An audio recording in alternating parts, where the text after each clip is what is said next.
and justice for all. I pledge allegiance to thee, Texas, one state under God, one and indivisible. Join me in prayer.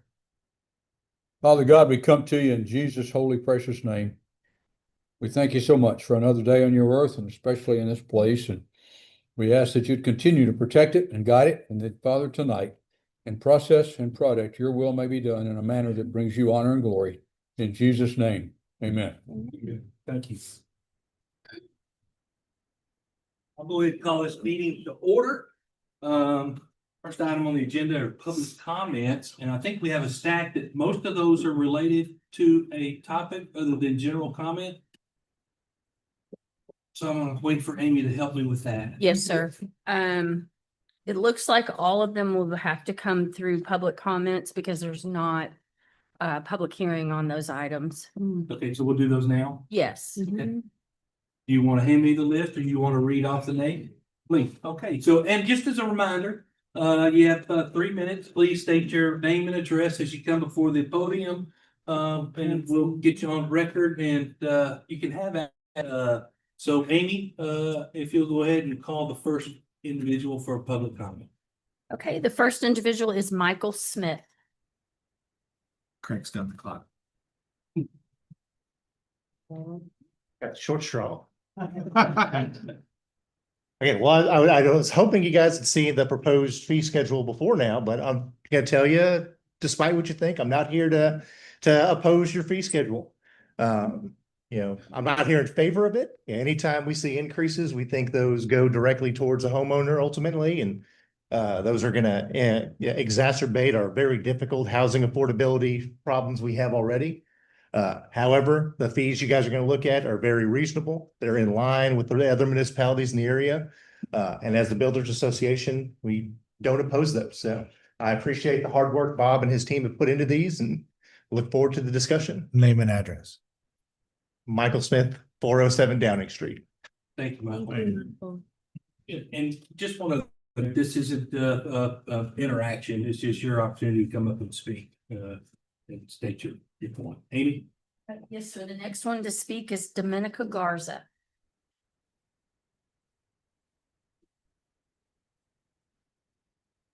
All right, good evening. My name is Dominica Garza. I reside at 3012 Mystic Mountain. I'm here to oppose the 500-foot separation requirement between short-term rentals or STRs as recommended in agenda item 13. Bless you. I have no issue with addressing how we measure distance in duplexes or multifamily, nor with STRs in general.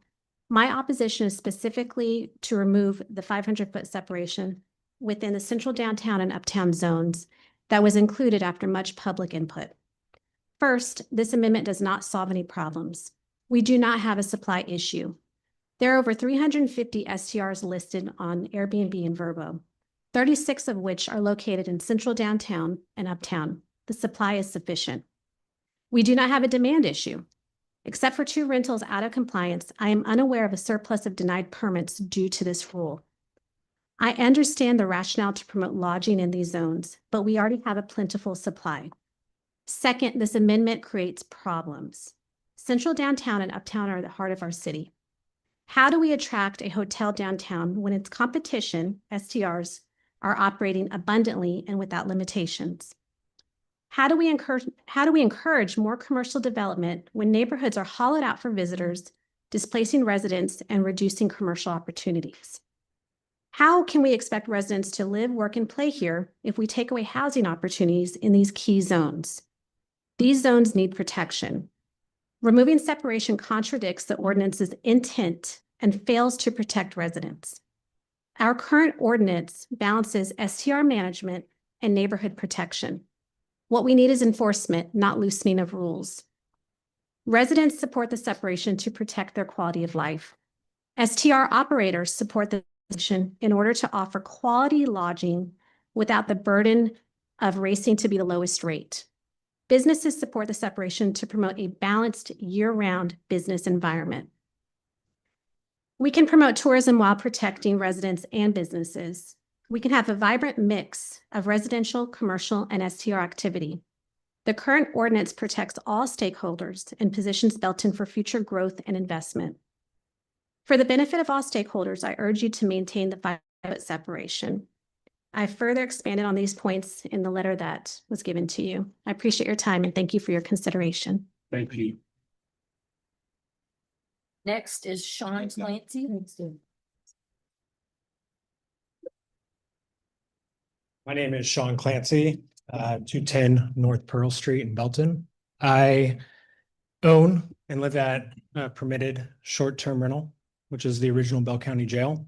Since I've purchased that property, I have 2 short-term rentals right next to me on each side. One, to my knowledge, is completely unpermitted, right? And there's been issues with parties going on in the neighborhood, and when the police show up, they can't go in to kick the people out. So I heard the lady went in there, kicked them out. There was guns falling everywhere. The home on the other side of me, even though I had the short-term rental permit, was granted a short-term permit as well. That person stated that they were going to live in the property and Airbnb a room. They've never lived in the property once. I've reported it several times. So what's transpired on my property is much like what Nikki said. We've had to drop the rates, right? And we've attracted different sorts of people that have come through. There's been a burglary, the home directly to the left of mine. Someone was attempting to break into the original jail of Bell County, my property. Belton PD and I ended up watching him flee and chasing him to the gas station on 2nd and Main, where he was apprehended on felony federal warrants. I've had people come and stay for 2 nights. When it's time to check out, they told me that their friend booked them the place to stay, right? To try to get on their feet. Literally, I packaged them up, put them on the other side of the street, and I had to get ready for my new guest. These challenges with the occupancy of the people that are renting, right, happen at the much lower price point in my experience. I've been operating short-term rentals in Belton, permitted for 3 years. And so when we're dropping the price, we're attracting all sorts of different people and their friends to the community. And just since on that street, we have the 3 properties that are operating as short-term rentals. And I've seen an increase in crime, litter, people leaving liquor bottles down at the creek, flicking their cigarette butts in the creek, right? All that stuff's going to end up washing down to your families and kids that are playing down by the gen, right? And so I'm for the short-term rentals, obviously. I'm in the business, but there has to be some sort of accountability for people that are operating without it, right? And keep in mind, like, anybody walks down the street, they see sign out front, sign out front, sign out front. They know the properties are vacant if not someone's going to be there. And that's why in the last 18 months, we've had a couple people try to break into the residences down there. So I would oppose the altering of the 500-foot radius, right? Just because, you know, we have actually 2 people that live on the street and they have to deal with it day in and day out. And the one lady's scared. She has this huge dog, and it's just unfortunate that I never would have thought. I thought everybody would be succeeding down there, but it just hasn't been the case. Thank you. Thank you. Next is Clinton Bailey.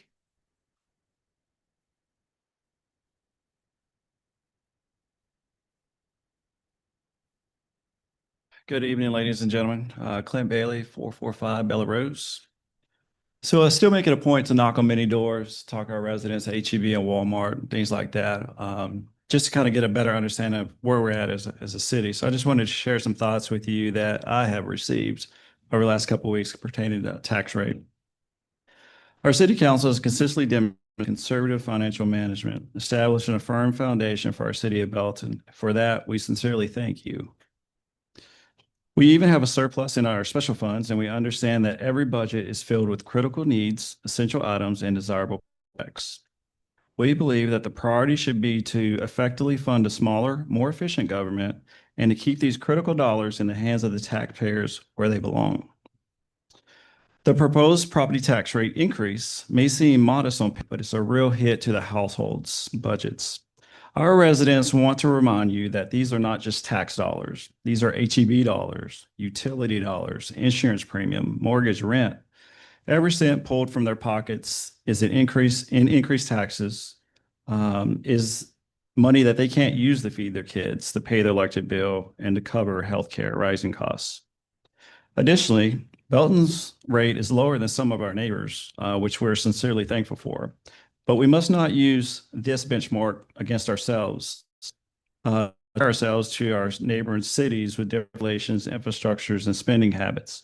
Belton is not Temple, Killeen, or Harker Heights, nor should we aspire to be. We should aspire to be better. We talk about economic development, but what about economic survival? For many in Belton, especially in our seniors and young families, any increase is not just inconvenient, it's actually unsustainable. We are asking you, our city leadership, to consider the probability of higher taxes not only from this entity, but other taxing entities, the current state of the economy, and how all this will impact our neighbors. We urge the city council to reject the proposed increases and instead explore efficiencies, prioritize spending, and protect the financial dignity of our residents. And I'll leave you with this. If you have the opportunity to knock on those doors and talk with these people, they'll remind us that they're blue-collar, hardworking families, many of them with multiple jobs, just trying to survive. They just need a little bit of help, some breathing space, and I really think that this council has an opportunity to provide that much-needed relief. Thank you.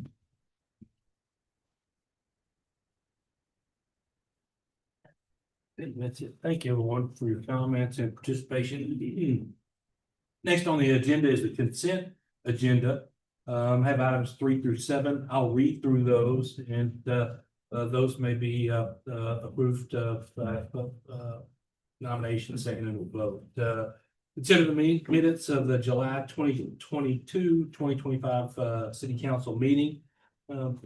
Number 4, consider the appointment and reappointments to the following boards and commission: Library Board, Melinda Lanham and Chad Green; Zoning Board of Adjustments, Amanda Hendrick, Garrett Smith, Judy Owens, to regular members replacing Robin Alazan and Ben Burnett as alternate. Item 5, consider authorizing the city manager to execute an interlocal agreement with Bell County for record storage. Item 6, consider authorizing 1-year extension to the engagement with James Rittmeyer Boyd and Farrell, PC, Certified Public Accounts, for the professional audit services for fiscal 2025. And number 7, consider authorizing city manager to execute a contract for services with the Children's Advocacy Center of Central Texas. And any member can pull and the consent agenda item if they would like to have further discussion, or I'll entertain a motion. I'll make a motion to approve the consent agenda as presented. Second. Have a motion second. All those in favor say aye. Aye. Any opposed, same sign. Item carries unanimously. We're gonna jump to item 10. Item 10, or the next item on the agenda, discuss and consider proposed property tax rate for the 2025 tax year, fiscal year 2026. Mr. Rogers. Good evening, Mayor and Council. Here we are. We've had several discussions. Tonight is a big night in our process, and that's proposing a tax rate. Tonight, you're not adopting a tax rate. You're simply proposing a rate to be considered in the future, which will be September. So let's move. So let me give you some highlights of this tax year. Today's value of properties that existed is $2,350,000,000. The value increased 9.9% to $2.5 billion, a $233 million change from 2024. Of that $233 million, almost $85 million of that comes from new value that was added to the roll prior to January 1 of 2025. So also of the $2.5 million, the TERS makes up $456 million of that total. And the TERS values for 2025 increased almost 12% to 11.87, which then leaves $2,126,000,000 of property that is used for taxes for operations and for debt service. So we like to show this slide every year, and that's kind of the breakdown of the property tax exemptions. How do we go from a market value of 3.5 billion to a taxable value of 2.5 billion? So we started with 3.5, 39 million of that is an ag loss. That gets you down to an appraised value of 3,529,000,000. Then there's a couple of things I want to point out to you. Next is a cap. So we've had that 10% cap on residential homestead properties for a while now. What's new to this in 2025, if it was there in 2024, they didn't itemize it, but is the new 20% cap on non-residential property, or basically commercial property. I can't remember what the legislature called that. They had a special term. I can't remember what it was, but anyway, this is supposed to be a test period to see how this goes. But now that's added. I believe 28 million or so of that 102 million is the commercial cap of 20%. That gets you to a $3.4 million assessed. And then we have several exemptions that you see here. By far the biggest exemption is the 100% exemption. That's governmental properties, churches, school districts, et cetera. $617 million of value is completely exempt from property taxes. We have $201 million of disabled veterans exemptions. This is all disabled veteran exemptions, not just the disabled homestead, section 11-131, which you've heard a lot about. Although like 197 million of that 201 is that state mandated exemption.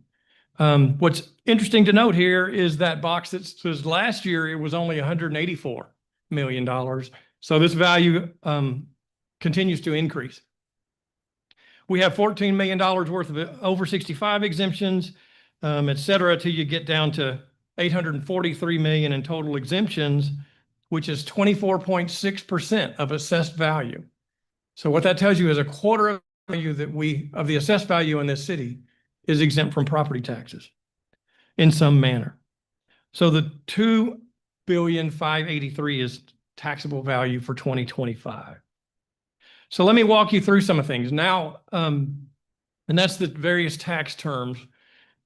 There's several. So no new revenue is that amount, that tax rate, which brings in the same amount of revenue from properties that existed last year. So if you had property one that was in 2024, this property, that same property in 2025, the value went up or down. The rate that would bring the same amount of revenue from that same property in 2025 is the no new revenue rate. What that does exclude, however, is new value that's been added to the roll. The next one is the voter approval rate. So you'll remember that our tax rate is broken into two components. We have a rate for debt service, and we have a rate for operations and maintenance, or M&O, maintenance and operations. The voter approval rate is the rate that brings you 3.5% more revenue for operations. Then it adds the debt rate to that, plus this thing called the unused increment rate. Well, the unused increment rate is a strange calculation. That is the rate, what they call now is foregone revenue. So the way it works is the revenue, if you could have raised X on at the voter approval rate for the last 3 years, had you adopted a voter approval rate, you would have brought in so much revenue. If you adopted a rate less than that voter approval rate, that's foregone revenue you could have raised had you adopted that voter approval rate. Well, the way this calculation works is you look at that calculation, that foregone revenue for the last 3 years, and then that basically can carry over into that fourth year, the amount of revenue that you've foregone over the last 3 years, go into your tax rate calculation in year 4. Simple, right? The last category is called the de minimis tax rate. And that rate is the rate that will raise $500,000 of additional revenue, whatever the value is today. So what are our tax rates for 2025? Well, our no new revenue rate is 49.65. Another way to say that is 49.65 cents The voter approval rate is 53.14. And the de minimis tax rate is 52.98. Usually our de minimis rate exceeds the voter approval rate. This year it didn't. So it truly becomes then if we cannot surpass 53.14 without having an election. So let's look at some things here. Here's what I'm, yes, sir. You didn't list the foregone revenue rate. Yeah. Does that not push our Yeah, voter approval rate up? it does. Yeah. It goes into this calculation. I think that was maybe 2 cents or less. I can't remember. I can find it. No, my point is, I mean, we've been pretty conservative. Absolutely. And tried not to raise rates and banked, I think, a little bit of credit in there that I sure hope is reflected. Absolutely. That's what goes into that 53.14. It's added to that That's 3.5%. reflective of that now. I'm sorry. That's reflective. That number is reflective of that. Correct. So let's talk general funds budget. We've talked about the general fund budget now for on several occasions. And as we said before, this is a very lean budget for 2026 in the general fund. We don't have any new positions in our budget for 2026. The budget is only a maximum of 3% pay increase for employees when our typical, if you will, we call it full merit increase, an employee could get 5% instead. We've even lowered that some. So we're calling this a lean budget, even though it does increase for 2026. But I want you to focus on this side of the ledger first. Okay, that's what we're talking about now. So then we gave you the results of the compensation study. And I believe the council's action at that time you would like to have incorporated that into the 2026 budget, the results of that study or implementation of that compensation study. And that was $149,000 that adds to personnel costs over the budget that we started with when we first started having discussions. So then that gets you to this number right here. $25,563,050 is our budget for 2026 in the general fund. The increase here from 2025 is about $600,000. Modest increase. It's about $900,000 when you compare it to our estimate for 2025. So, but the number to remember is that one right there. That's our expenditure budget as it sits today. So now let's look at the revenue side. I need to have a balanced budget without any use of reserves, a structurally balanced budget, meaning recurring revenues equal recurring expenses. I need $25,563,000 of revenues. So the way that we get there, or the property tax revenue, where we're going basically, property tax has to increase $128,000 over the budget that you've previously seen to get to that $10,110,750 so that we have a balanced budget in 2026. Again, a structurally balanced budget. Now, you'll notice that the increase here from 2025 is much larger, $1.2 million increase on the revenue side when this side on expenses was only 600. Well, that's the result of using reserves in 2025, the current fiscal year. We intentionally were using reserves. And another way of saying that is we intentionally did not bring in the amount of recurring revenue to cover our costs. So $10,110,000 of property tax revenue will balance this budget that we have now. On the debt service side, this is the property tax amount that gets us to what's essentially balanced. When you put those two things together, the debt service number of $1,314,000, this is revenue that's budgeted. And that amount, $10,110,000 for M&O, it takes a tax rate of 5306 to make that happen. Okay. So what would it look like if city council proposed a tax rate of 5306 compared to our current tax rate of 5225. Let me walk you through this table. So our total tax value, I said before, it increased by 9.9% to 2.5 billion. The TERS increased 11.8% to 46. If you did a 5306, the tax rate would increase 1.5%. Your total levy would increase almost 1.4 million in total levy, or 0.62%. That's total levy. That's general fund, debt service fund, and then what goes into the TERS. So then let's break this down a little bit on the M&O side. Our tax rate for that would fund the general fund actually would go up 1%.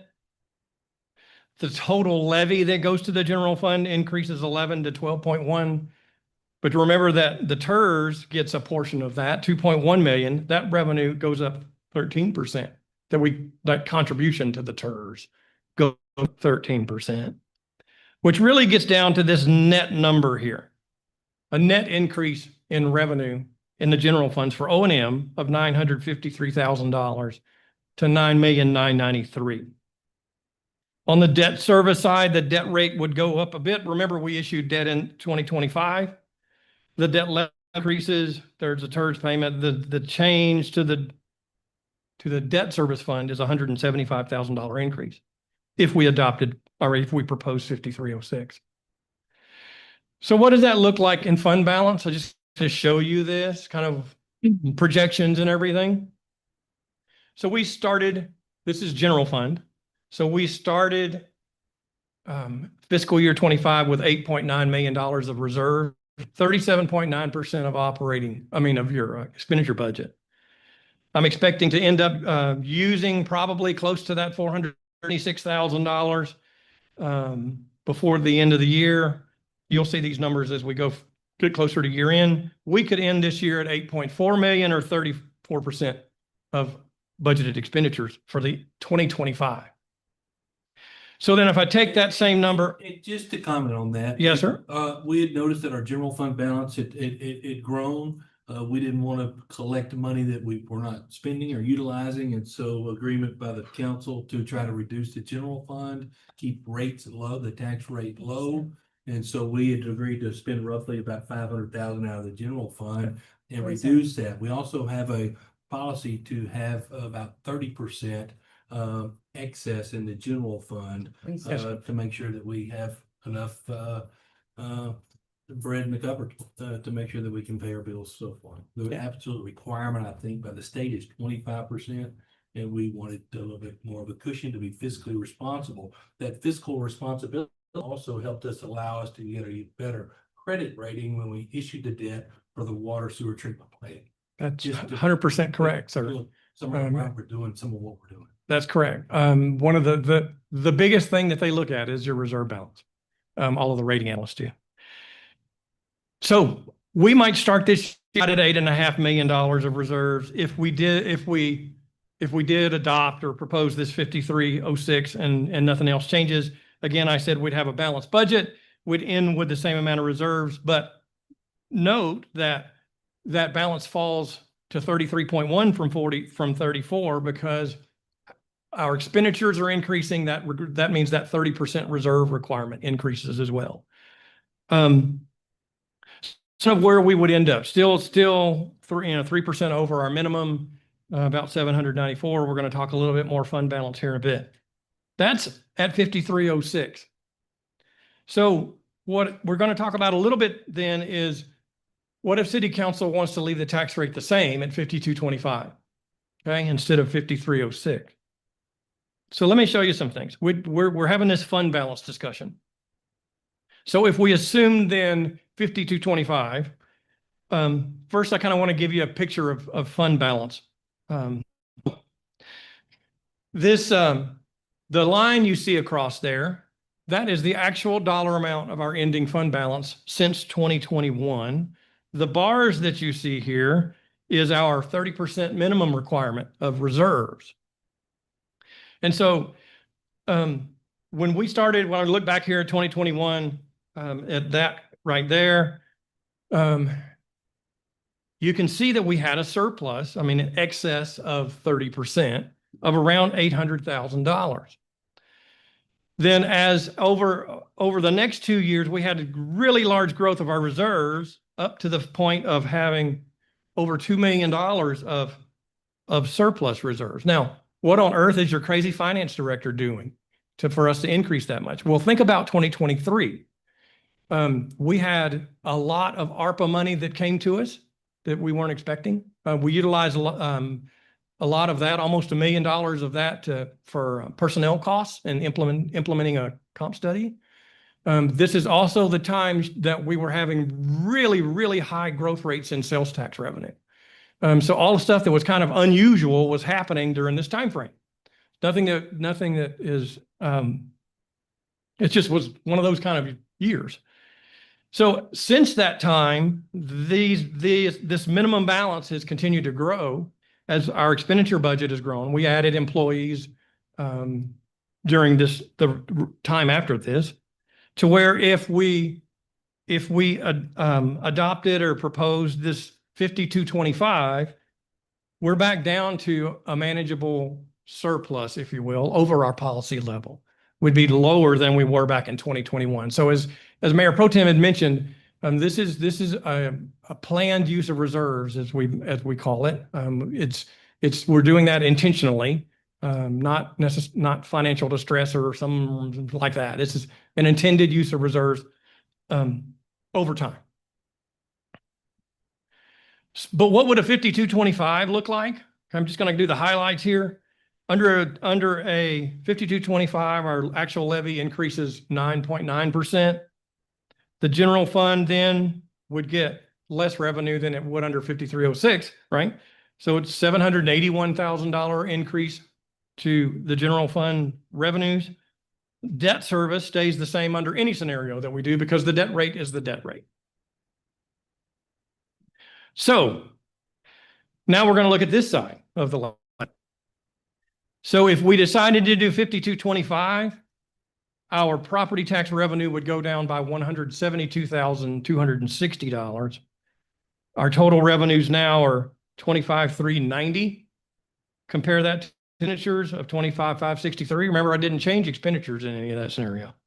So how could we make this happen? How could we adopt a 5225 instead of a 5306? And we use reserves to do that. Just like we've kind of done, we intentionally used reserves, the $400,000, $500,000 in 2025. Again, I said we still have some surplus there. $172,000 is not that bad. If you wanted to go 5225, that's an easy way to make that happen. What that would look like on the fund balance side, again, I'm starting at 8.4 million. I'm drawing down by 172, gets me to 8.2 million. I'm down to 32.4% of budgeted expenditures for 2026. Again, we still have some number there above minimum fund balance at 5225. That's leaving the tax rate the same as it is today. So what if you want to go no new revenue?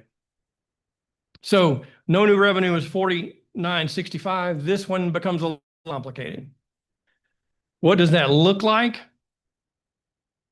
Total levy would increase 0.4%. In the general fund revenues would increase $228,000. I need to point out that the amount of our healthcare premiums alone has increased $200,000, which eats up all of that revenue right there. Salary increases, just our even that 3% number plus civil service and all that. That's another $400,000. So that we would not even be covering just those kind of costs if you wanted to go 4965. Again, debt rate wouldn't change there. How could we make that happen, however? And that's kind of a combination of budget cuts plus use of reserves. So under this scenario, property tax revenue would fall $725,000 from where we started, right? Still growing from the current, but $725,000 less than where we started when we started budget discussions. Expenditure, so here's what we would do. You remember, we'll go down that list now. So we have, in 2026, we have $1.1 million of contracted street maintenance included in that budget. Remember, we started $1 million about 2 years ago. City council agreed we should increase this about 5% every single year to keep up. Well, that 5% increase for 2026 was about 50,000. But I think I'd need more than that. And so instead of the 1.1, we would reduce street maintenance back down. If you wanted to go no new revenue, we would go backwards and start over at $1 million and start there. But we could use that 100,000 for that. Another thing we could do is reduce our equipment replacement transfers. You'll recall that every year we transfer money from the general fund into equipment funds to build up a balance to use when we need to go buy those police cars 5 at a time or so, a large number. And so we build up some reserves in those funds. I think we transfer around $700,000 based upon the equipment schedule, but I could reduce that by 100 grand if you wanted to. Text dot right-of-way mowing. Okay, so we have in the budget $80,000 or so to mow twice a month, I believe is correct. Along I-35, for example, highly visible areas. Text dot does not mow for beautification. It's just for safety. So instead of doing that twice a month, we could do it once a month and pay half of that, save half of that, if you will. There's some other here and there's, if you will, smaller items. Parks and Rec has a trailer and some art for this building in their budget that we could cut. The fire department's looking for a trailer that we could cut if we had to. But that doesn't get you anywhere near 725. What you'd have to do at that time is have a much larger use of reserves to get you to no new revenue of 458. So what does that look like? So essentially we would end up here. We would end up, if you did no new revenue, we could do it with those things. We would end up at 31.6% of budgeted expenditures. We'd still be above our minimum, but not by much. And remember, as we continue out, that minimum number keeps increasing. So as you get closer and closer to 30, it becomes harder to stay above 30. That's just the way that works. So what's on our plate for tonight? Well, tonight we propose a tax rate, and management recommends that 52.25, keeping the tax rate where it is today. Give you a little visual of our property tax rate history. So we were at this back here in 2019, we were at 65.98. Not that long ago, we were almost 66 cents. I can tell you that you got to go that way all the way back to 2013. That tax rate stayed 65.98 all the way through 2020. Then we lowered it. We lowered it a little bit here to 60 or so and kept it a couple of years. Since then, it dropped down to here. We've been around this 52 to 53 range since 2024. And we would the 52.25 just extend it out again. Now, make no mistake, our property tax revenues are still increasing because values are still increasing. Okay. But we being city council has gone out of its way to recognize the impact to citizens and reducing the rate when you can. What I do want to kind of give you some caution is this, and I'm now looking forward from 2026 to 2030 in my 5-year forecast. And I'm not predicting the future here. What I do here is use kind of the trends. It's trending only. And so I'm using some assumptions based upon kind of historical things, what we typically see. And then I'm pushing those things out into the future. And then let's just see where it takes us. So again, then, this bar that you see there is the actual reserve balance. And our reserve balance still stays within that $1 million range of 8 to 9 million throughout this entire 5-year time frame. What you see here, though, is in the bars that's that 30% minimum reserve balance. And you can see that with the assumptions that I have here in a minute, we've kind of float along the top of our minimum balance, if you will, right at minimum. And then in 2030, we are not compliant with our policy at that point. Now, there's a couple of things that are happening there, and that is one, this projection also includes cash contributions to projects based upon our 5-year CIP. And out here in 2030, I think there's a $750,000 contribution towards a project, and that's one of the reasons why that jumps so much. And there's some dips. Some of the reason that dips a little bit in dollar amounts, there's some cash contributions in there. So what does this include and what does it not include? Well, a couple of things here I want to point out on the revenue side. That assumption and that forecast assumes an 8% increase in property tax revenue for each year for the next 5 years. Don't know if that's going to happen. I'm just saying I'm taking the trend. That's kind of what we've been growing, and you push it out. That also includes a 4% increase in sales tax revenue for each of those years. And that's varied wildly, and we're much lower than that today. On the expenditure side, I have a 6% increase in personal costs, which is typical of the pay increases and insurance costs and all. What that does not include is a couple of important things. In those expenditure assumptions, there is no new personnel added at all over this time frame. And you see where that goes. More importantly than anything is, out here in these out years, I have no effect at all of any construction along the freeway and what might happen there. Okay.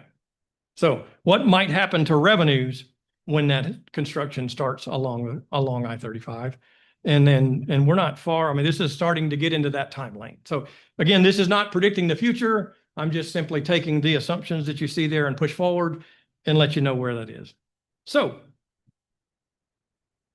what does this mean to an average homeowner? Well, with each, just for you to know, so with each one cent change, the fund gets $212,000 for each 1 penny. So let's talk about the average homeowner. In 2025, the average homeowner had a home valued at $296,559. In 2025, our average taxable value for the average home is $309,386. So in 2025, that average homeowner paid $1,550 of city property taxes. At $4,965, they would pay $1,536, a $14 decrease. This is annual numbers that we're talking about here. At $5,225, the average homeowner would pay $67 more in city property taxes. At $5,306, it would be $92 of additional property taxes. So what management's recommending is the $5,225. That would be this $67 increase, $5.58 per month for that average homeowner. What you'll always hear me say when I show you this, and I will always say it, is your mileage will vary. Remember that little disclaimer you used to see on all the car commercials? Because this only applies, though that $14.6792 is only if your home exactly did that. If your home is valued more or you had a greater increase than the average home, you're going to pay more or less than the numbers I'm showing you here. So what do we do tonight? Tonight is proposing a tax rate. Okay. This is the rate that you'll then consider when we adopt it in September, that first meeting in September. So we're a month out.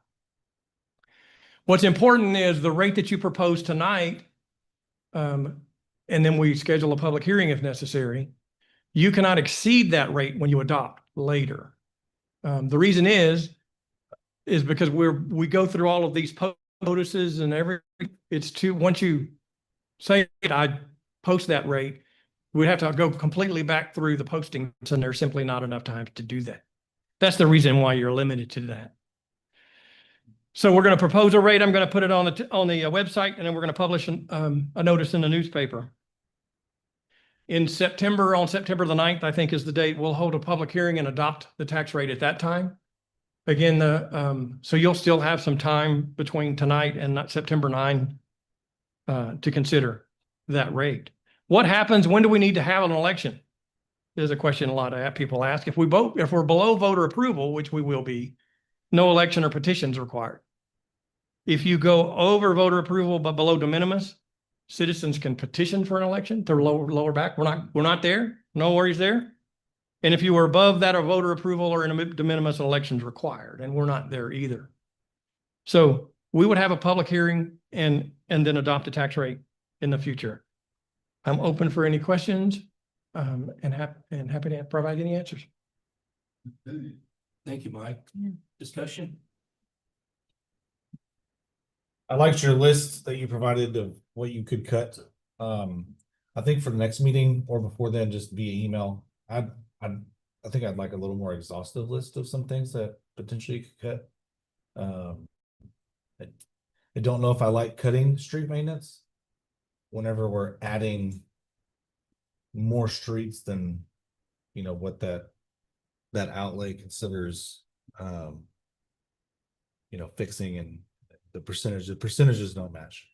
Only if we do no new revenue. Correct. Yeah. I just think personally for me, that's just And a rate. person for me. For purposes of this meeting, I'm totally fine with like that cap of the current rate. And then we all know that September's when we hash it out anyway. So those are just my two thoughts. You know, whenever I look at a tax rate or any problem, I like to try to not just say what I'd like to see different, but what is the solution to getting there. And being the rookie, I went, you know, kind of line by line in all the budgets to figure out where money was going and coming in. And Mike, thank you for all the help. You got me looking through stuff. I know I bugged you a lot with questions. But one of the things I think we could get to, if you take that 0.5225 tax rate, I think there's a way to reasonably, logically bring that down 1 cent, not go to the no new revenue, but if you take a cent off that. When I was going through all the BEDC lines, I found that there's a contract in there. There was one line for administrative services, and I had them email that to you. I don't know if you got a chance to see it, but it was for $12,500 to the city for administrative cost. And when you actually read through it and look, I think the real number on that is probably around 250 to 300,000, because it, let me see, it was for all of the IT, it was for all of the finance and accounting, and sorry, I pull it up real quick. It was for banking, investment, financial reporting, audits, cash transaction, payroll, IT, multiple different things, where that would be, you know, if you just think of the finance, you know, and take the, whatever the allocation of those salaries are, all the administrative out of their salaries. I just think it's real easy to get to over 200,000. And that's what the cost of 1 penny is. And so just by making this contract, making the invoice on that contract be realistic, I think they've 1 cent come down to 51,225.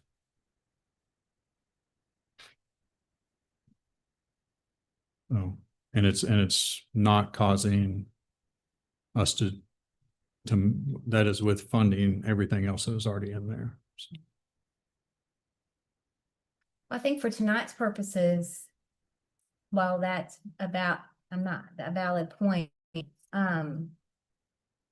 what the proposed rate that we vote on tonight, we can't go over that, and that certainly we wouldn't go over, we'd go under. And, would allow a little more time for discussion on something like that. I think there's a lot that goes into that we're not thinking about. And because I know exactly what you're talking about. And we need to get some insight on what that cost truly would be. There's other ways that could be done that's not the city of Belton. So I think that gives them a chance to prepare and look at that and see what the options truly might be for them, if that's something you're gonna go after there. So, saying that's valid conversation. For sure, there may be some others that you're thinking about too, but for the purposes of what we're doing right now, that would still allow us to do that and drop. We just couldn't. That's correct. Without getting too far into the weeds on things we don't maybe have all the data on yet, but maybe making notation of things we can look deeper into before we actually vote, which that would be one. And that can range from blowing under I-35 to BEDC contract and a couple of very, very interesting points with this budget. No new employees added whatsoever. I think we're actually dropping an employee from the budget that I saw, Right. or one less FTE on our books. We have budgeted and looking at a 12 to 15% increase in healthcare expense. We also have wage and salary considerations to make, and a lot of those are civil service required adjustments and steps for those civil service employees. And so we are trying to be as fiscally responsible and conscious as we can be. And we're not trying to play any games either, saying, oh yeah, we've cut the tax rate. We know that our revenue has increased, but we also have cut that. We've also tried to be so responsible and to bankroll or save a little money to buy down significantly the debt when we had to issue debt for a new water sewer treatment plant, and our portion of that was almost 17 million. And 5 so million we cash that's flow. why you see the debt service rate jump so much. And so I love the interaction. I love the ideas. I love the thought and where else can we cut? And that's why we're here. And so I'd encourage everybody to send those to Mike, get with him. He is very, very responsive and helpful. And remember that we're working for the people. We are trying to reduce that general fund balance down a little bit, and we've tried to do it incrementally, so that we aren't just lump summing a couple of $1 million off and then trying to figure out where to come up at a later date or next year. And so budget time, the fun time to sit up here, and a lot of us have dug deep and looked for other ways and possibilities to cut or streamline that. And we realize that we impact our friends, neighbors, and all the citizens of this community, who have not only suffered through significant tax rate changes, but also we've had to do significant water and sewer expansions that we're kind of man. So a little soapbox there, but I take it very, very seriously, very close to mom. And so we'll continue to follow up with Mike on some questions, emails. We set the maximum rate tonight. I don't feel like it'll stay at the maximum. We're able to reduce that from that point. And so this is just more of a procedure motion tonight and movement. And I believe, Amy, my next move is to do a roll call. Well, are we there? And we have a motion in a second. And so now entertain a proposed rate, and a motion and a second for that, or and move forward from there, and then with a roll call vote later.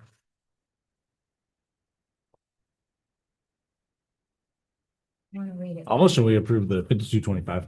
Second. Have a motion and a second. All in favor, say aye. The roll call. Oh, I'm sorry, roll call. On Councilmember Booker, Aye. Councilmember O'Banion, Aye. Mayor Pro Tem Holmes, Aye. Councilmember Pearson, Aye. Councilmember Potts. Nay.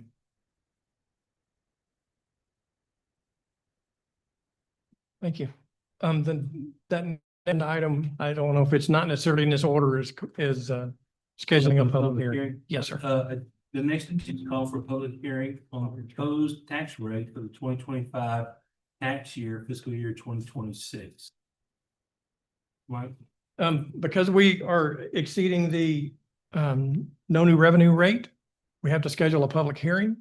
I believe that date is September the 9th. I mean, that's the date that I have on. Yes, September 9th. Yes, that's September the 9th, which is the night that we also adopt the tax rate. So move. I'll second that motion. Have a motion and a second. All in favor, say aye.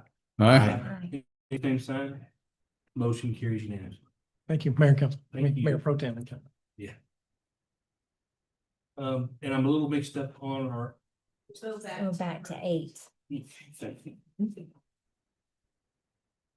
Next on the agenda, receive a presentation and discuss proposed amendments to FY 2026 City of Belton fee and rate schedule.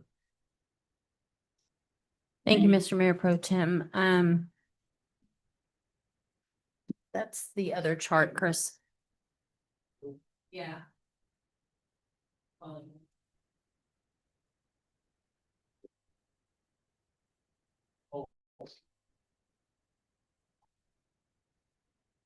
Each year at the budget time, we go and review our fees and rates and compare them to our comparator cities, our area cities. So we did that again this year, and we've come forward with a few proposed changes.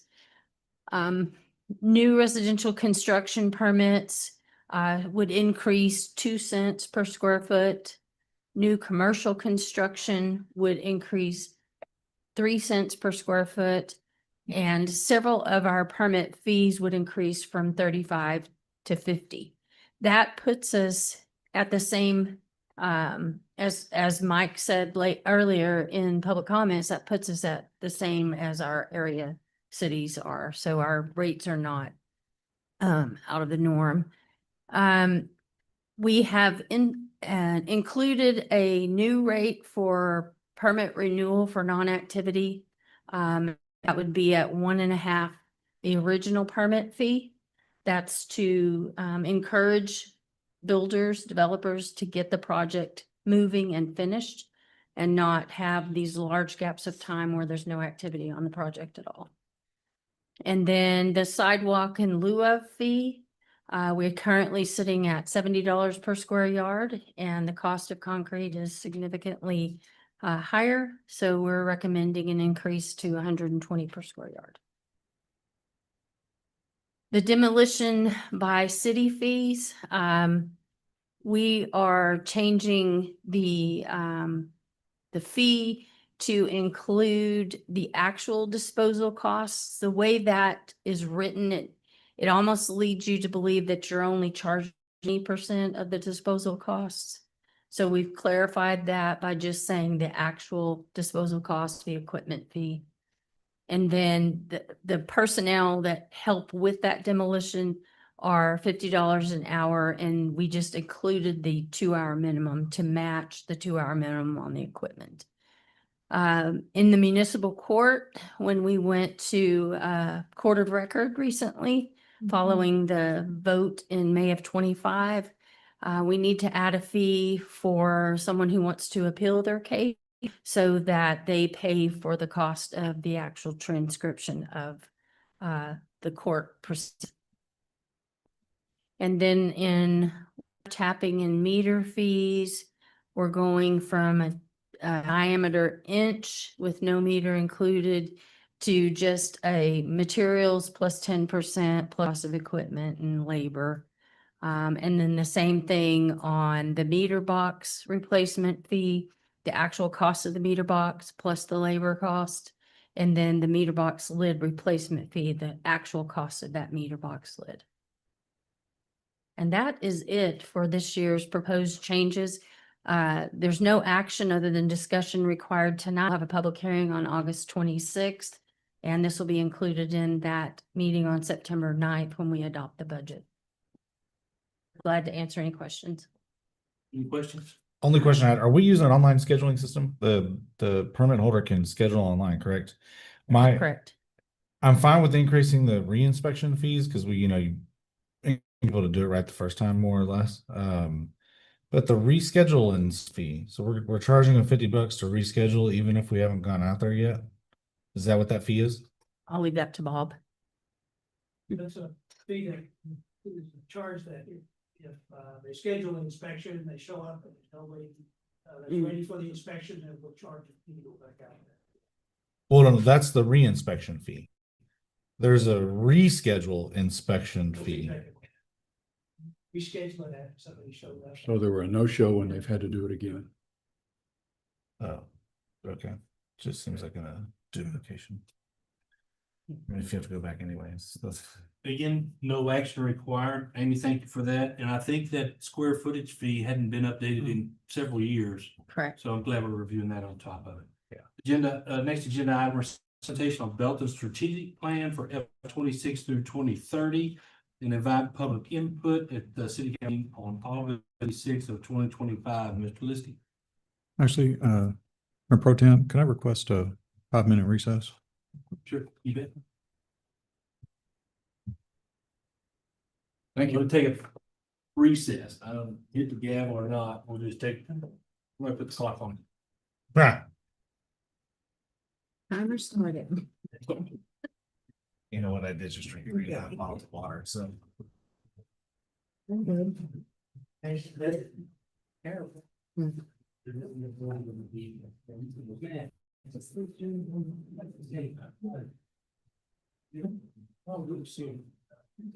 it's not.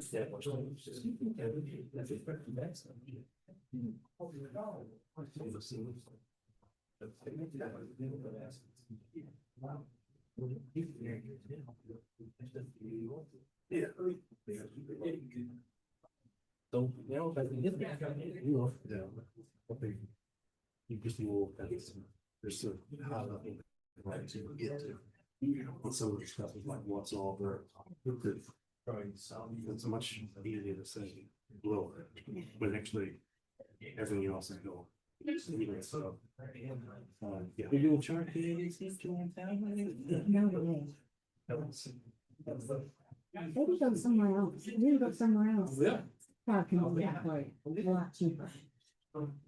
Yeah. That's a silly thing. I'm shocked.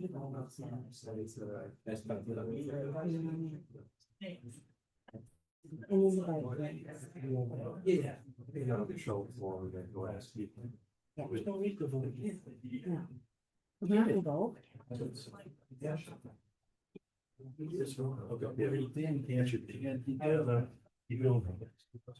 Are you leaving? No, I'm just grabbing this stuff. I just want to make sure. I'll drop it off this time. Yeah. Yeah, try to get through all these things, because I think you've got some people here.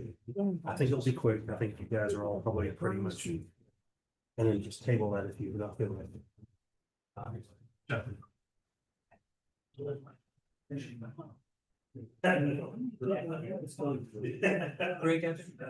He's coming. He just wants stuff.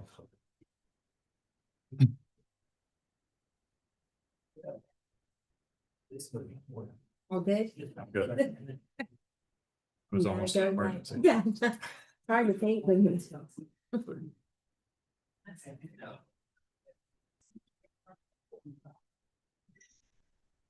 Hey, if you. Either you or Dave have to be here. I'm trying to make, we got one out of you. Gotcha. Yeah, just a second. Just, I knew this one happened. That's what I said. I feel bad for the workshop because we have a few STRs. Well, no, we're good. Let me just tell you. Wait. That last.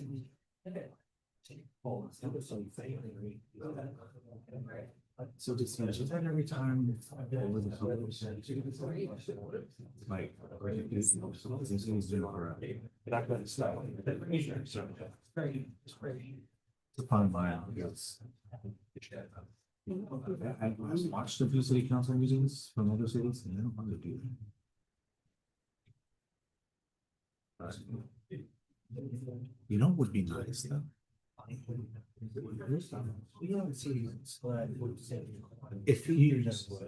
If he were to record that. Right, and then you post it with the messages, but so watch if they want to, we know what all that is. He doesn't, but then if you post it with the meetings.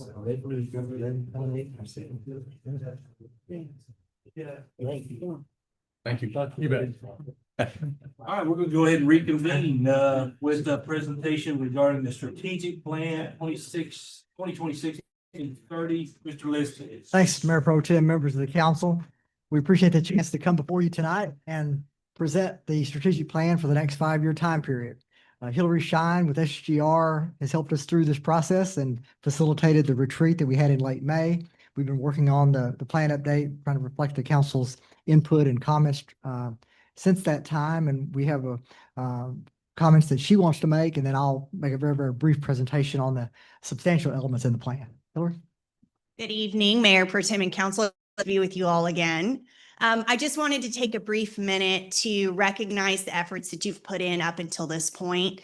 Good organizations plan for the present and great organizations plan for the future. And I am proud to say that Belton is one of those great organizations. It's really looking at where do we want to be 5, 10, 15, 20 years from now and make decisions in the short term that lead us to that long-term greatness. In a significant amount of time, you gave a lot of vision and clarity. We had a bit of fun, but you have done the hard work that has given staff the guidance that it needs to start putting those steps in place that start taking us to the greatest version of Belton. And I just wanted to publicly commend you for being one of those great organizations. And I'm excited to join you all again tonight at this stage in our process of strategic planning. So thank you all for having me and for involving me in this process. Thank you. Good to see you again. Me too. Thank you very much, Hillary. It's been a excellent process, and we're happy to be where we are right now. And we'd like to just take the next step and present the plan to you. In addition to Hillary's help and the council, the time you spent on the retreat and the other efforts, I want to commend also the management team, department heads who had a role in those couple of days, but then also helping us put the final touches on the plan itself.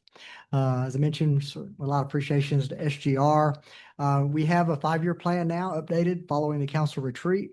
The recommends led to changes in focus of our goals and certainly a significant plan refresh that we present to you briefly. There were 7 goals in our previous plan, goal categories that you can see on the left.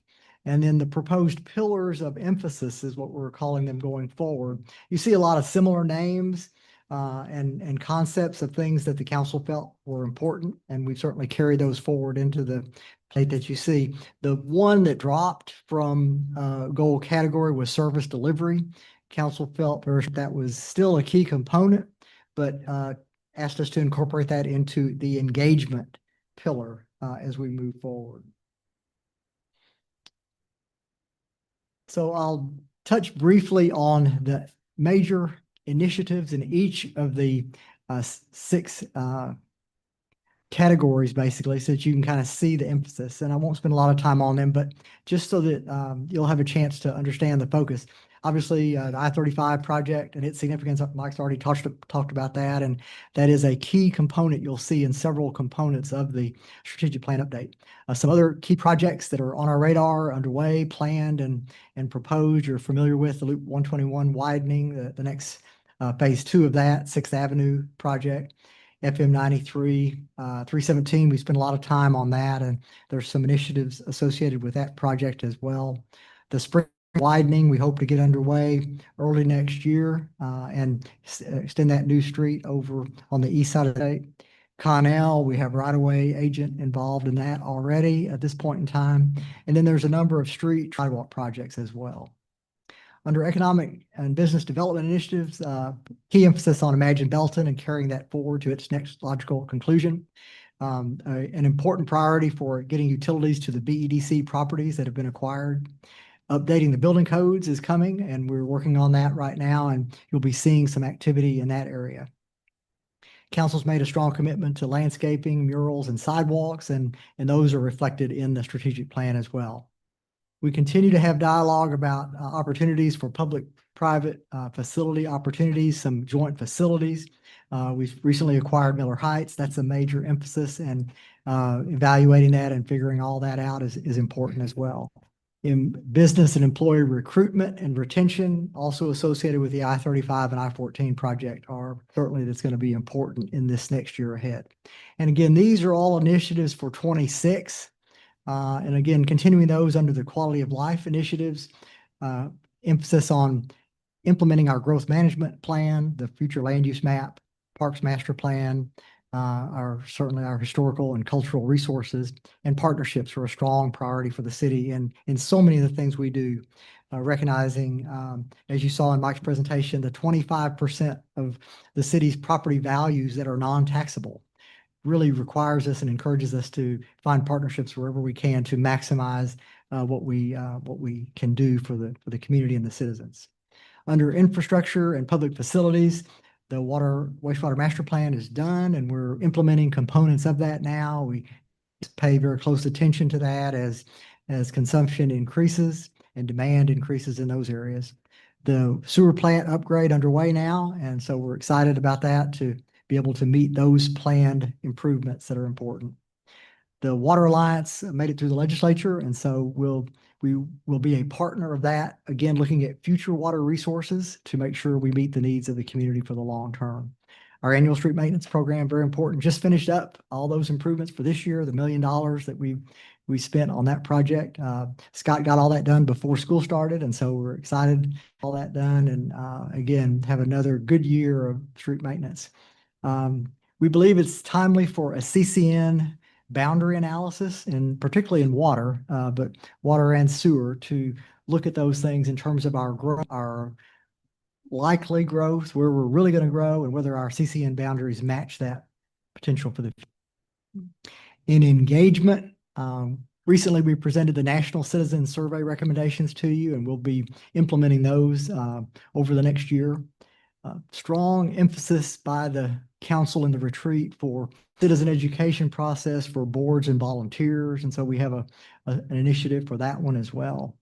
Again, here's the reference to customer service.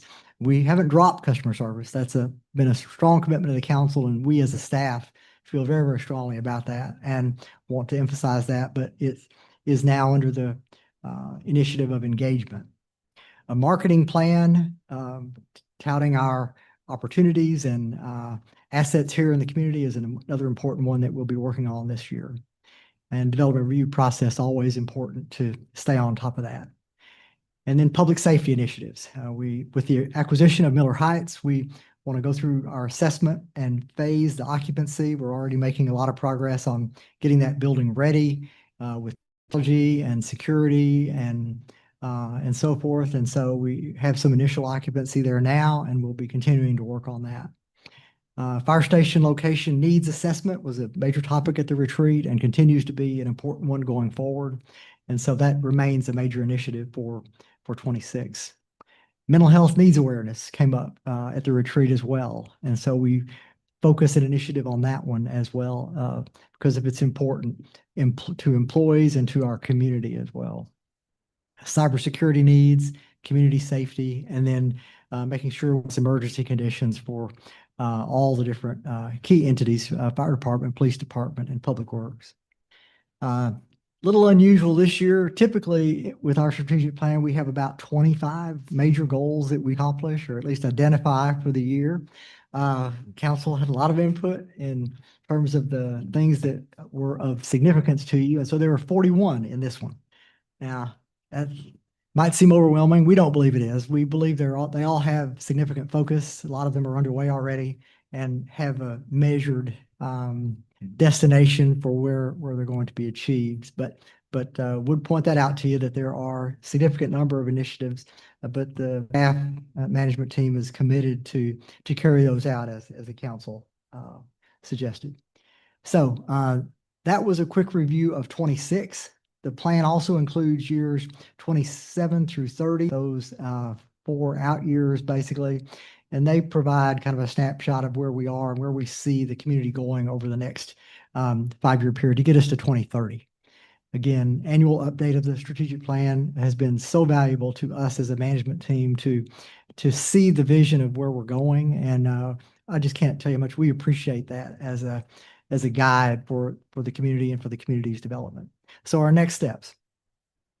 We would ask the council to give us any final input you might have on the draft plan in a week, by the middle of next week. At that point, we would put the strategic plan draft on the website on August 20th. Ask Paul to do that. We would invite public input at the August 26th meeting, and then adoption of the 5-year plan would occur at the September 9th meeting in conjunction with the budget and things that you've seen tonight. So with that, I'll answer any questions. Sam, will you of the FEMA or have FEMA update the floodplain? Would that rise to a initiative level, or is that really kind of on a timeline after the Spring Street Bridge is completed? Or there is a component of that in the Spring Street design process that KPA is doing. And so there is an aspect of that as the bridge is raised on Spring Street, there is some impact. So that localized analysis is occurring as a part of that. Okay, very good. Thank you. Sure. Anybody else? I did want to thank Hillary one last time. We had interviews, individual interviews with her. Spent a day and a half with her at a little retreat, and very engaging, effective, and very, very beneficial in helping facilitate our strategic plan. So thank you, and all the staff that participated in that as well. It was a great opportunity, and we have a roadmap. Thank you. And a guide and where we want to be and how we want to get there. Good. So we'll look forward to discussing. We'll send any of our comments or concerns to you and finish up with this with an August day. All right. Thank you so much. Appreciate it very much. Thank you, Senator. Next on the agenda is consider awarding award bid and authorizing the city manager to execute the construction contract for the 18-inch force main in the creek and any change orders associated with the contract not to exceed the amount authorized under state law. I'm sorry, Scott, thank you. Yeah. Hey, good evening, Mayor Pro Tem and Council. Glad to present this to you, the 18-inch force main contract. To get this going, a little history on this. We have currently 2 14-inch force mains that go from our main lift station to the wastewater treatment plant. And back in late 21, we had a rupture. We were able to put a sleeve-in pipe in to get us by, and that's held us through for 4 years. Though that now is shallow, has a concrete apron over it, and it's not ideal for where it's located at this current condition now. TCQ was involved, compliance was made with all that, we had no issues, and temporary repair was made. The location of the new force mains is where you see on the yellow there, crossing the creek. It's being redirected at this point and more of a straight shot to the wastewater treatment plant there. I just wanted to kind of show the directional bore that'll happen here. They'll basically come in underneath with a pilot and then pull the reamer back through. And at that point, they'll be pulling the pipe back through with it at this point, and it'll be significantly undergrade at that point. We won't have to worry about the shallowness of that. Little bit of the details, and once again, it's 2-inch high density polyethylene pipes that will be put underneath there. This is just going to be at the creek crossing for now, and this is for future expansion for whenever we do develop further and increase our pumps and such from the lift station to the wastewater treatment plant. And at that time, we will increase those to an 18 also. We'll be decommissioning and abandoning the existing 14-inch. We do have utility easement already in place for the new, and we will abandon that once this is all put in place and the project's complete. And once again, the force mains just ensure, reliability and a little peace of mind for out there. The construction, we had 6 competitive bids on July 29th. There was a bid spread there of $922,000 up to $2.2 million. It was quite significant. The low bid was contractors at $922,000. We had the opinion of probable cost was right around the $1.6 million on this project. The construction schedule for this is approximately 6 months. And we recommend awarding the bid and authorizing the city manager to execute the construction contract. I would answer any questions. Thank you, Scott. Open it up to council for questions, discussion, or I say, I make a motion to approve the item as presented. We needed it, ready to go. Second. have a motion and a second. All those in favor say aye. Aye. Any opposed, same sign. Motion carries unanimously. Conduct a work session on proposed amendments to chapter article. I knew that this was gonna happen. 9, short-term rentals, the code of ordinances for the city of Belton. Pretty good at numbers, but I get a little wrong by rolling. Or you. Gotcha. Good, good name too. Appreciate that.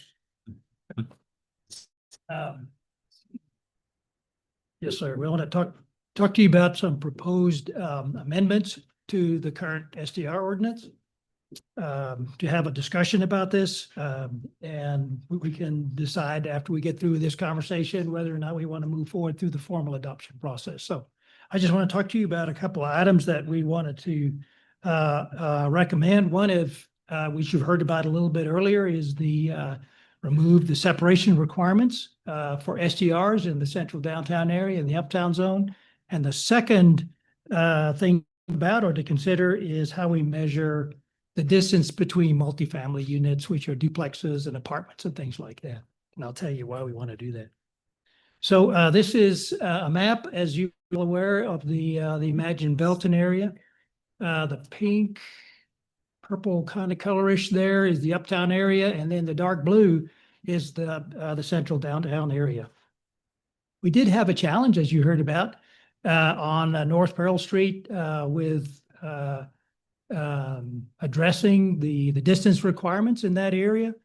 And as we're going through the thinking process on that, we decided that, well, we could take the punitive approach, or maybe we can take the legislative approach. Before we jumped into the punitive approach, you know, through court and all this kind of stuff, we wanted to explore this other alternative. And the alternative was, well, let's just suggest that we remove the distance requirements between the SDRs. And so, yeah. That, I think, wraps that up. I think that's about all I need to say on that one. Yeah, I think so. The second recommendation is how we measure the distances between SDRs. Currently, our rule is that, as you probably remember, that a non-owner occupied SDR to another SDR has to be 500 feet. We measure that lot line to lot line, point to nearest point. Well, as you know, we've had a couple of cases where we've presented, or they've good variances to that distance requirement. I think you've had 2, maybe even more, where it's challenging to kind of say, well, yes or no, in terms of staffs, with to bring to the council for you all to consider those things. But one of the things that came out of those conversations is, well, how do we measure? How do we move forward on that? So that's where we're coming from on this. And so in addition to the lot line to lot line, we're suggesting exterior wall to exterior wall for buildings that are multifamily, that kind of thing. So we're looking at the distinction between, so I've got pictures down there that show a single family detached, a townhome, a duplex, and apartments. So the duplex and apartments are basically the multifamily. The townhomes, single family, they are single family because they're on single lots. There's a single unit on a single lot. And so we see duplexes and apartments, multiple units on one lot. Okay. So that's kind of where we're coming from. All right. So this is very familiar where we measure lot line to lot line. Exhibit shows wall to wall, but I changed that and didn't make it. So lot line to lot line, this is something that is very familiar to you. Maybe the red is the occupied STR and the blue is just another STR. It could be non-owner, it could be, owner occupied, that kind of thing. So we measure that, and I put a distance on there. So if we had an application like this, the blue one or the red one came in, that would be okay. The challenge that we have, of course, is the multifamily STR type of thing.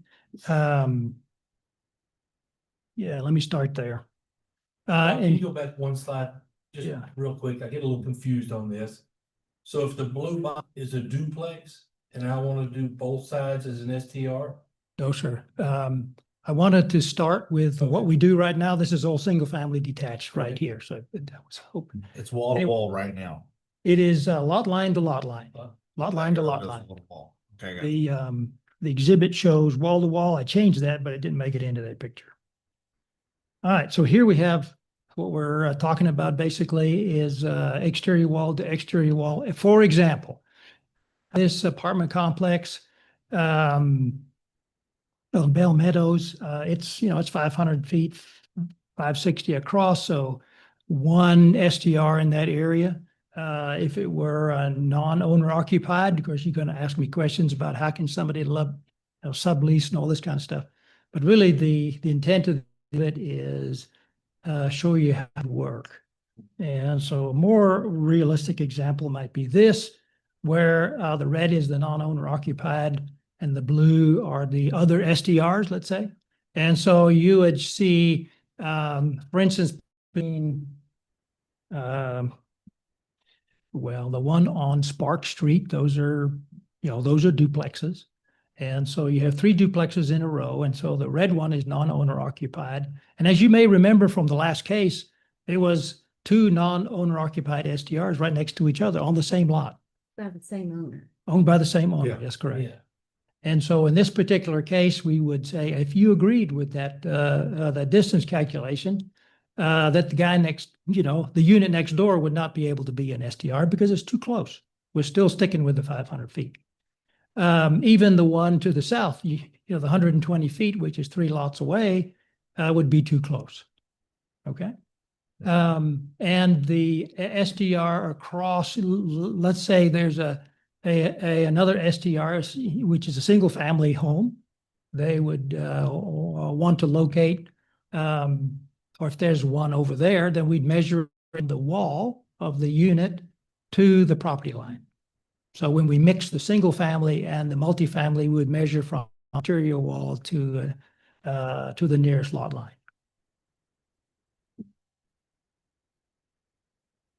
This is probably not very useful, but I thought it was at first. And so we would see these combinations out there and how we would measure that kind of stuff. Isn't it beautiful when you're dealing with bureaucrats? Thank you, Joel. Anytime. Spreadsheets are just perfect. I'm glad you got some level of entertainment out of it. Understanding. I could spend some time, but I know that you're not interested. You're very welcome. We did visit with the governance subcommittee back in July, and their reaction was quite positive. And so at this point in time, we just want to have a conversation with you, see what you think, and if you want to move forward with either one or both, or however you want to do.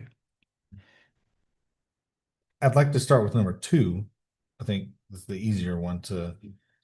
As somebody that was on that committee, I think we feared this. We're going to go down a rabbit hole at some point and get too. What's this? How we do this? I think lot line to lot line was the original intention, and I think it should be that way. Personally, I think it should be that way for no matter what the situation is. Outside of that, you showing a picture of an apartment complex being, that scares me, one, because you're talking about now just an STR owner, the hotel, and it's kind of contradictory to kind of think what our development plans are or what we'd like to see. I don't know if we can prevent that or not, but that's just my comment on that. So I think as far as duplexes go, same lot, totally fine. Just like we did the last case. That's my personal opinion. Lot to lot for every scenario. I think you should just a blanket uniform rule. You're saying if That's it's fine. an apartment complex, for the most part, they only get one unless it's on a heaped lot. For right now, sure. Until somebody brings me a case otherwise that argues, but I mean, I picture like an 8-plex somewhere going in like, oh, we're on one lot. I'm gonna have 8 STRs right here, but no parking. I feel like that situation might, like you say, 1% of them can be, but at the same time, to be honest with you, I don't think we need to act on something like that because it's not a problem. Exactly. If And it that was comes up, we that was can our see. discussion on the SCR committees. We literally threw everything in there to get everybody out of the woodworks, and they all came. And then it allowed us to back off into like a uniform, here's what was kind of acceptable to everybody. I don't want to start chasing things that don't exist. Yeah. That's why I think the lot line to lot line Yeah. is just a good blanket policy. I tend to agree with that. I think from what my recollection is that really it came up when we had the same owner owning a single structure that was two individual sides, and we were telling them no because that one didn't make sense. And so I want to see that addressed. And I think that you're saying that is addressed. That the single owner property that might have two are we calling that a duplex? Is that what you would call the last one on our? Yeah. That would be acceptable. But then leave the other, because I also served on that committee, and I think that I'm surprised we didn't really get to talk about that again in our committee, but I think the intent was good, and the feedback we got was good. And I think that there should always be a way for a variance, and that still is there, correct? Absolutely. We always want to leave that for what may be unknown and untypical situation. I have a couple questions though, and if I don't need to get into this, y'all can just hush me up. But so the ones that we have right now, where there's like 3 in a row, was there one that was existing and we've had new come in? How did that happen? And these may be questions to look at and answer later. Well, I can get the answer started. I don't remember the sequencing. Maybe Sean can remember the exact sequencing, who got there first, who got there second, all that kind of thing. But it started out with non-owner occupied, and then of course we have applications for those that are also in the same boat. But then we had changes to where they became homesteaded, so they became owner occupied. But there remains one that is not there. And we're not exactly sure if that's a homesteaded place or not. And so it's a challenging way or a challenging situation to enforce it. And so, yeah, that's the beginning of the answer. And I can give you more detail if you give me a little extra time. Yeah, no, So that's it's very fine. complicated. And not very long ago, it was the Wild West. Yeah. And so Right. I really Yeah. appreciate the Well, subcommittee, sort of. the input, comments, and we'll get there eventually. We will. We will. Some things to work through for sure. Yeah, absolutely. Absolutely. But for me personally, I think we leave it, but I did want to see address the situation that came up before us not that long ago, where it did not make sense Yeah. to have this one owner not be able to have his Oh, I property see. Right. served. Right. Yeah. Both The sides. shared wall. Makes Yeah, sense. exactly. It Exactly. didn't So we make needed sense. the council's input on that because, So I want to address Each that, but development- otherwise, I think yeah, okay, that's fine. That's good. Quadplex or an eightplex could be. that starts to change Yeah. into a boutique hotel type site. There's requirements around that too. I think your standard duplex, it should be allowed to do short. There's definitions that can be defined for what that Yeah. is. Yeah. A Yeah. duplex versus Yeah, you a, start pushing a tri, quad, eightplex, I think there's a way to define that would prevent that. because we know our lot sizes around here, and we know that you start getting into those, we already hear about parking issues with some. There's gonna be none if you throw a quadplex on one, and And just as a reminder, a couple of years ago, this started with some complaints regarding parking, Mhm. trash, noise, disregard for neighbors, parting lights. So we have tried to adapt, and subcommittees helped greatly.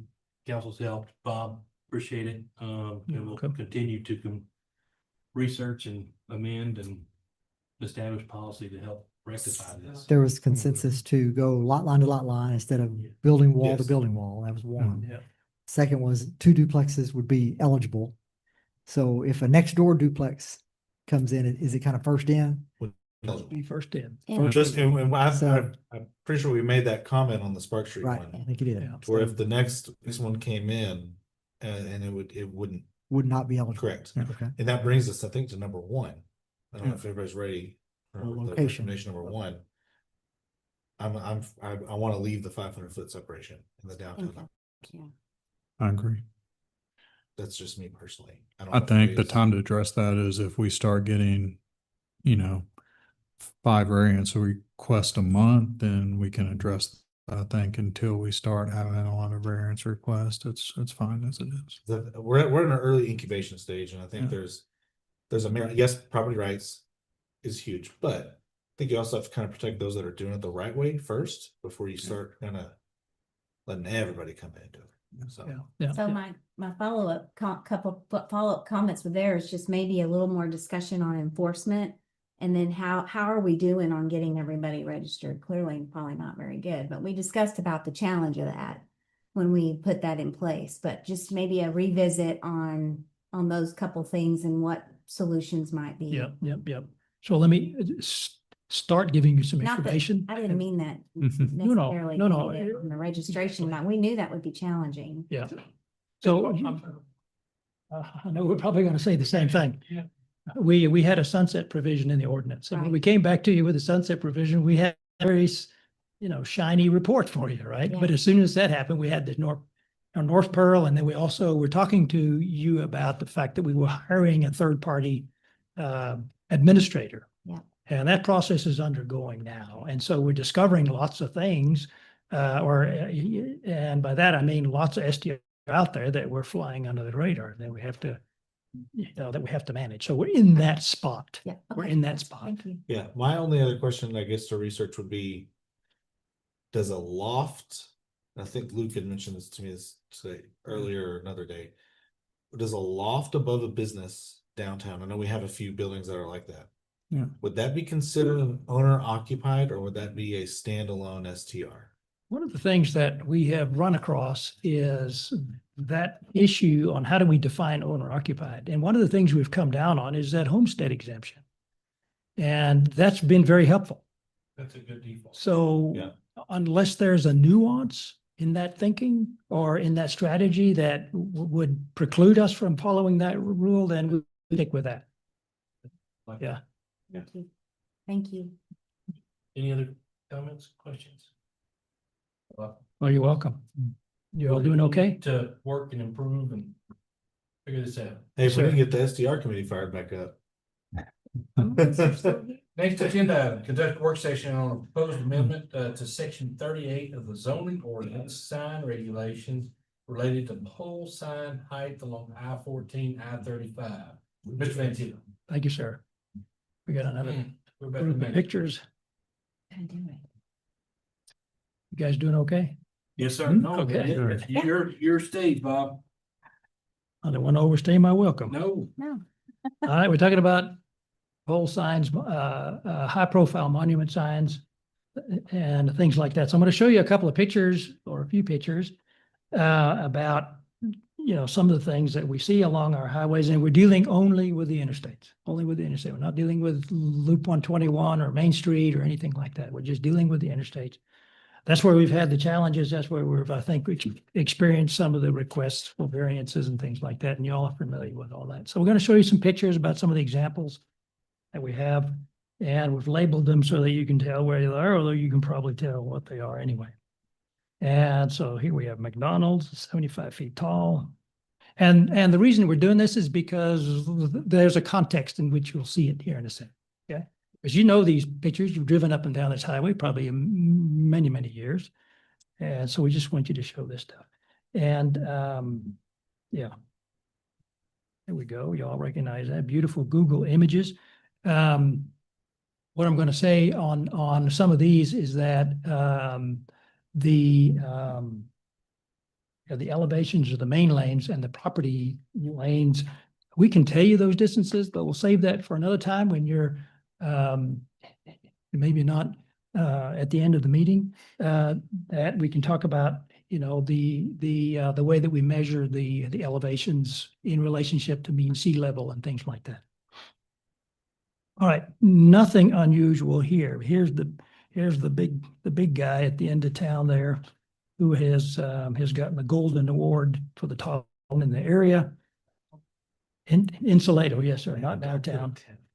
And here's another one that is trying to bring up the rear with 10 feet. Can I ask a question on McDonald's? Was that Village of Salado mandated, or was that McDonald's choice? Do we know? Come on now. I don't I'm just know. asking. I don't know. The village has an ordinance. Okay. Oh, is that right? Okay, great. All right, here's the intro. Our current ordinance requires 20 feet for the most part. We have some areas in downtown, the transition area, which is 40, and then the downtown area, which is 100. And of course, we've heard lots of requests for variance. So our proposed policies is, like I said, only on the interstates where the majority of the exemptions have been. Okay. So just to give you a quick Belton 101 kind of highlight thing on the pole signs, the way we measure heights of signs is, and we're using the 20-foot height because that's existing. If you're below the main lanes of the highway, let's say you're 5 feet, then your pole sign can be the difference, the 25 feet, the 5 feet below the main lanes and then up. If you're 10 feet above the main lanes, you're still going to get your 20 feet, even though you're above the main lanes. Okay, so that's how we measure that. And we also have a requirement that it's every, pole signs have to be at least 100 feet apart, so there's not clustering along the highway, and there's some spacing on the amount of the type of zoning that they're allowed, that kind of thing. Okay. So as part of our research, we looked at statutory signs and actual sign heights, excuse me. So statutory signs mean what does the ordinance allow? And so we surveyed folks from Hutto up to Waco, and you can see kind of the sequence in there. And then we applied an average, which is about 50 feet. So you can see the statutory signs by ordinance. Those various sign ordinances are on an average about 50. But you can see they're 100 feet tall in some areas, which is actually in Belton. And then you have some height in Temple. And then Cedar Park and Round Rock are about 50 feet or so, that kind of thing. And then, as you could guess, we have actual sign heights, the signs that actually get approved. The variances, the exceptions, the setbacks, the heights of the distances between the main lanes and so on. So you can see the two, bookends, the Buc-ee's and the Quick Trip, and then everything in between. And so you can see that the actual sign heights are a little bit different than the statutory heights. Okay, so we're about average of about 64 feet. So we took that data and we thought, well, let's see what we can go with this thing. And so our suggestion at this juncture is to take like an average sign, and we'll say, well, let's preserve what's allowed at the higher ends, and then we'll just recommend something along the other areas. So let me just share with you this.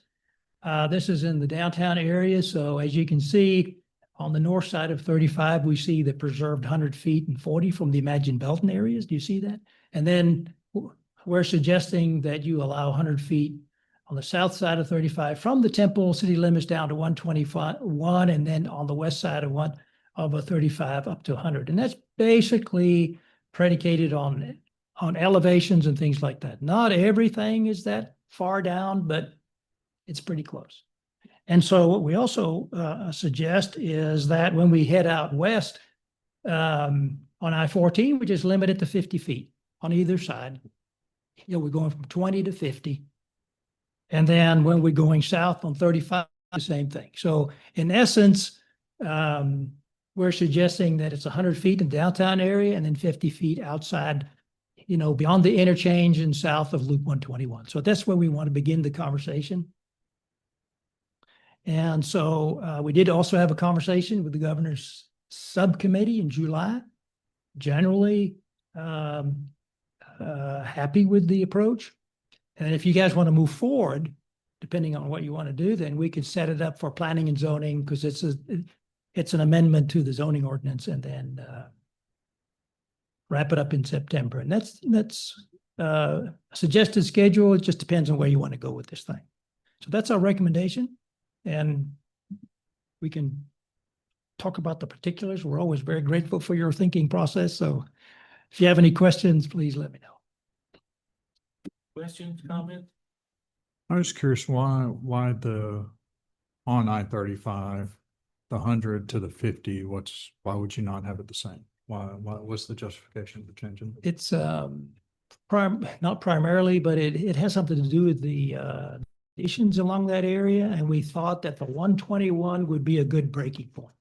And so if you want to start something and go south, as opposed to having a gradation of a sign, just stop it there and go from there. And that's our reason for it, really. In the 100-foot and 50-foot, eliminate if you're under grade, you don't get the extra. It's just going to be a strict 150, like. No, the same rules would apply. apply. Yeah, it still does apply. So right there, when they're about to raise the interstate central downtown, we're gonna have 120-foot, 115-foot sign. You theoretically could. I don't know how tall the highway will be in that area, but Is yeah, it the you could. grade or the highway surface? Mainly. We'll be ready to review this ordinance by the time they get that done. Oh, okay.